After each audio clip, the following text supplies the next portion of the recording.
You know, I'd like to start this by making a declaration.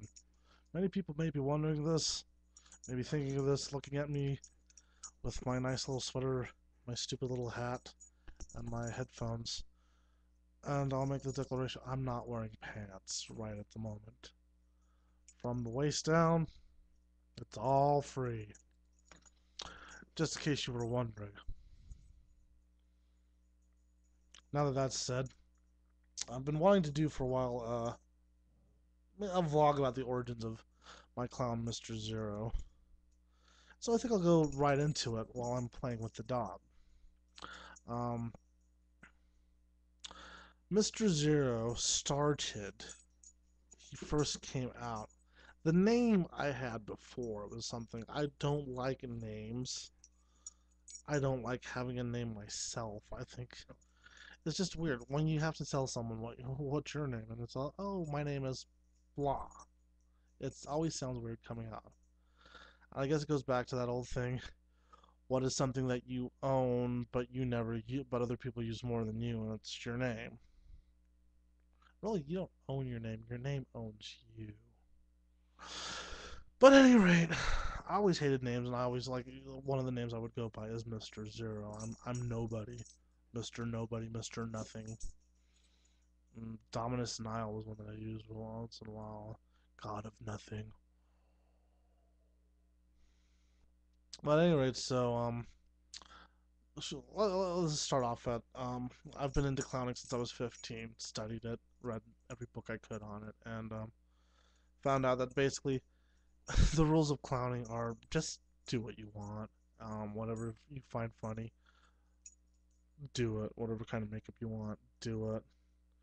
The traditions don't hold aren't holding anymore. There used to be a circus tradition of you had a white face, a grotesque white face, an Auguste, and a character clown.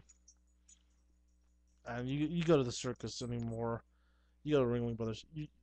There are no you can't say oh, he's the Auguste and he's the white face. It's I think it's only in like conventions and competitions they still adhere to those rules. People do whatever they want. It's kind of a purist type thing. It comes from the heart. Um, the most common rhetoric I hear though is clowns now are supposed to be children discovering the world for the first time anew, which I don't buy into. Mr. Zero is not a child. He is a grumpy old man. Um, I'm 30 years old. I figure Mr. Zero could be anywhere between 60 years old to 300 years old. Um, he's a grumpy old man, but with a really kind of cruel sense of humor. And that's why I like, that's why I represent Freddy Krueger and Beetlejuice. He has that kind of same kind of cruel sense of humor, which doesn't come out as much as I'd like. It came out in the stage performances a lot better than in my videos. My videos are too nice. Mr. Zero's too nice of a clown. But anyway, I was part of a clowning duo. I had trained a friend of mine on everything a little bit of what I knew about clowning, and then we had lost touch with each other for a while, and he called me up one day and wanted to street perform, so we went out street performing, and I had this one set character in my mind that I was going to be performing that did not work at all. His character, however, was working, and he had a long rubber nose that was purple, and he had a jester's cap that he and I made.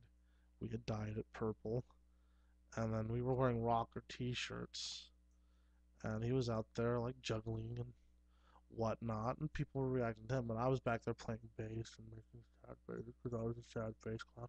Didn't work. So the very next week, um, I changed everything. He was tall, I was short. He had a high pitched voice, so I had a low pitched voice.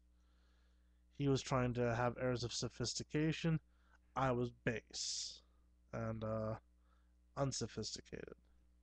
And it evolved, he became arrogant and I became just genuine and not necessarily humble, but just I like to undermine his arrogance, which is these are all natural things about both of us as people too.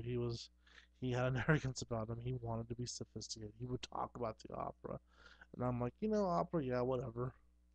You're only talking about opera to sound cool. I mean, I like opera too. I like high culture things, but I also like low culture too. You know, I love watching films by like, as varied as like, films by David Lynch. One of my favorite films is Stoppard's Rosencrantz and Guildenstern are Dead.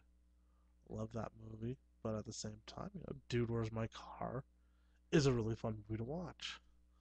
So there's no pretense with me. I try not to have pretensions.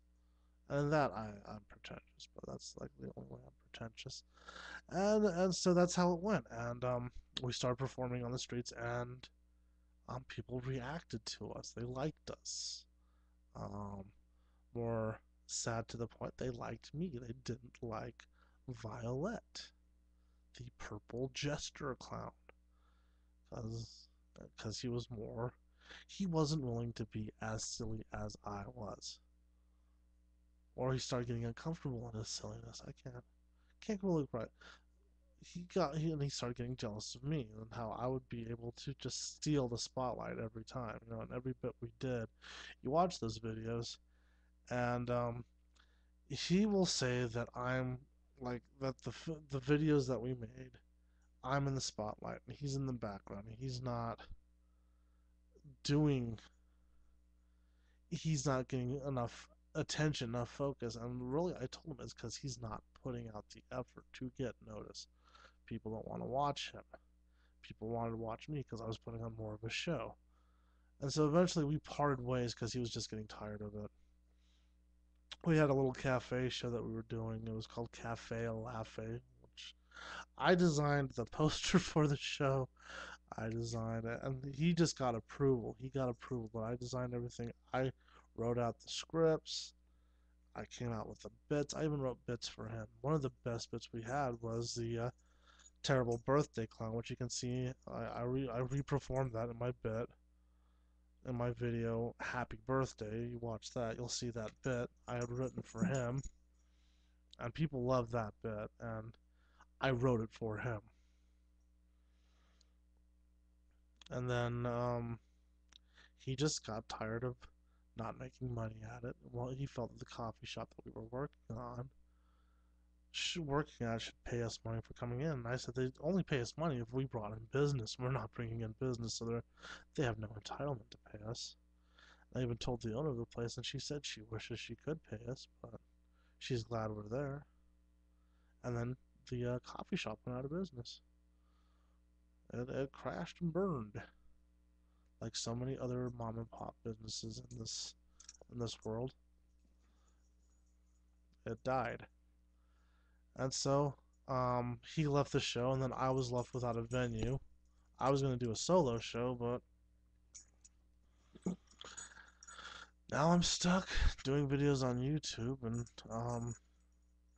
some of the problems I'm having with it. I'm trying to get rid of Mr. Zero's accent, and I can feel like I can't be Mr. Zero with it, but I can't do Mr. Zero without it. My very first videos on YouTube, I'm not doing the accent. I don't think Mr. Zero's coming through. But that Easter Bunny is the first one where I went back to doing the accent, and the Mr. Zero's coming back clear as day. So that's the origin of Mr. Zero. He was a complete reaction to someone else's ideas, and I and that way there's kind of an honesty about him that he just comes from a very natural place in me.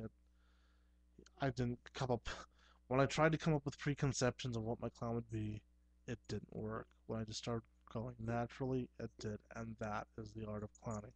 If you want to know how to be a clown, uh, experiment all you want, but it's gonna come through naturally, or it's not gonna come through at all. And any clown can charge you $1,000 and have you do a workshop, and then that's what you'll take home. Is that clowning comes from here, and it comes from here, and nowhere else. What you think and what you feel, what makes you laugh, and that's where your clown comes from. You'll draw upon everything from your life, and that's why Mr. Zero has a striped sweater like Freddy Krueger, and talks in a gritty voice like Beetlejuice almost, but with a Russian accent, or Italian, or Greek sometimes. Sometimes even maybe Spanish. But it's that's how your clown comes about. Is it's right from the heart. So if you want to know how to be a clown, look in the mirror and see what's stupid about you, and that's where your clown comes from. And any clown will tell you that the clown is them, just certain things chipped away. The facade that we put on is chipped away. They'll say the clown is the real them, and it's essentially true. I mean, you wouldn't be able to perform like a clown character unless you're being you. And a little trade secret, a little secret there. They'll tell you that clowning isn't acting, but really now, I've gone through a lot of actors training. They use the exact same exercises that clowns use to get to that same headspace that you're being the real you when you're performing. So it's it's still a form of dramatic acting. I think the big difference between being a comic actor and a clown is that when you're clowning, you're not supposed to have a fourth wall. You're supposed to invite the audience in to the world with you, which is something you'll see if you go to see Cirque du Soleil. A lot of the clowns will interact with the audience while every other act is like performing their act. They're not necessarily acknowledging the audience until after their act is over. The clowns will always sit there and mug to the audience, "Hey, I know you're there and watching me. I know that we're having a moment together." Yeah, this is the best bit I've done on clowning. So I'm gonna end it with that and say, if you want to be a clown, look in the mirror and figure it out for yourself. Everything else, the makeup, the noses, the costumes, you don't really need those to be a clown. It just helps people know that that's what you're doing. It's easier to say I'm a clown when you got a big red nose on than just say, hey, I'm just pretending to be this eccentric character. I think that does it. Being clown, wonderful thing.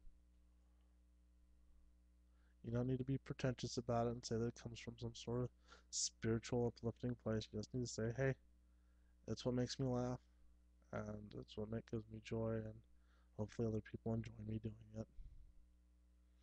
We can all share a wonderful moment of being. Yeah, I really don't have anything more to say on clowning. I'll probably do another video on clowning later and discuss more about Mr. Zero's many facets. But for now, I think that does it. I think I've said what I have to say. End communication.